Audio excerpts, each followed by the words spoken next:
कि वो खाना खाते ही उस स्कूल में पढ़ने वाली 11 छात्राएं बीमार पड़ गई। और इससे एक रोज पहले ही बिहार के सासाराम से भी ऐसा ही एक मामला सामने आया था। वहां मिड डे मील में परोसी गई सब्जी में मरा हुआ चूहा पड़ा दिखाई दिया था, जिसके बाद वहां हड़कंप मच गया था। कुछ बच्चों के परिवार वाले स्कूल पहुंच गए थे और हंगामा करते नजर आए थे। उन्होंने आरोप लगाया था कि उस खाने को खाने से उनके बच्चों की तबीयत बिगड़ गई। मामले की जानकारी मिलते ही शिक्षा विभाग की एक टीम भी उस स्कूल में पहुंचकर जांच में जुट गई थी। सौभाग्य की एक बात यह है कि मिड डे मील कोई खैरात नहीं है, ये ड्यूटी है हमारी, पूरे समाज की, पूरे देश का फर्ज है। लेकिन 20 साल से ज्यादा हो गए और हमारे अधिकारी इसका सिस्टम ही सेट नहीं कर पाए। किसी एक राज्य की बात नहीं है, कभी बिहार, कभी मध्य प्रदेश, कभी छत्तीसगढ़, कभी कोई राज्य, ऐसी खबरें आती हैं कि रूह कांप जाती है, लेकिन अधिकारियों को शर्म तक नहीं आती। कल बिहार में खाने में मरा हुआ चूहा निकल आया, आज छत्तीसगढ़ में बच्चे बीमार हो गए, मध्य प्रदेश में बोरियों में कचरा भरा हुआ। गरीबों के बच्चे हैं तो इनको कुछ भी खिला देंगे क्या? 20 साल से ज्यादा हो गए और जब से स्कीम शुरू हुई है तब से यह कहानी चली आ रही है। कुछ साल पहले बिहार में 22 बच्चे मर ही गए थे, जान चली गई थी, तब भी यही हाल चला आ रहा है। पता नहीं क्या जांचें होती हैं, पता नहीं क्या एक्शन लिए जाते हैं, पता नहीं किन पर कार्रवाई होती है कि कोई अधिकारी डरता ही नहीं है। हरियाणा हो, यूपी हो, तमिलनाडु हो, कौन सा ऐसा राज्य है जहां से मिड डे मील में कभी चूहा, कभी छिपकली, कभी कूड़ा करकट मिलने की कहानी ना आई? लेकिन फिर भी ये क्यों होता रहता है? एक तो पहले ही सरकारी स्कूलों का जो हाल है वो सबके सामने है। कहीं छत गिर जाती है, कहीं टीचर शराब पीकर सो रहे होते हैं।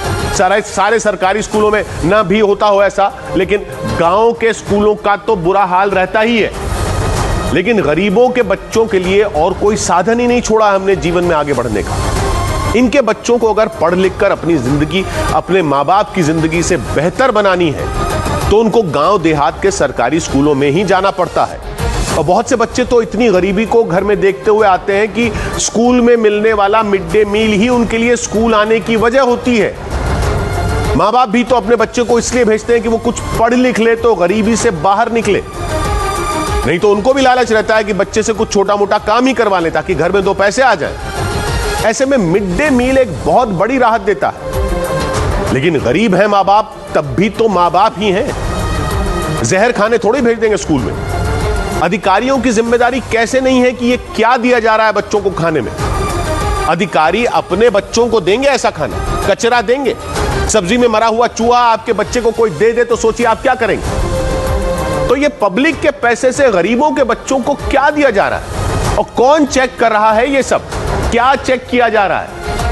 अगर पैसे की कमी है या धांधली हो रही है या ठेकेदार घोटाला कर रहा है या टीचर राशन की चोरी कर रहे हैं या जो भी हो रहा है वो सब अधिकारी ही तो देखेंगे। और नहीं देख रहे तो इनको भी खिलाइए ये मरे हुए चूहे वाली सब्जी। किस बात के शिक्षा विभाग खोल रखे हैं जब ये तक नहीं देख रहे कि ये हो क्या रहा है? कोई एहसान कर रहे हैं क्या? गरीब माँ बाप कुछ बोलने की ताकत नहीं रखते तो कुछ भी दे देंगे उनके बच्चों को। कोई खैरात नहीं दे रहे हम इन बच्चों को स्कूल में खाना देकर, कोई एहसान नहीं कर रहे, कोई दान नहीं है। पुण्य नहीं कर सकते तो पाप तो मत करो। सौभाग्य की एक बात,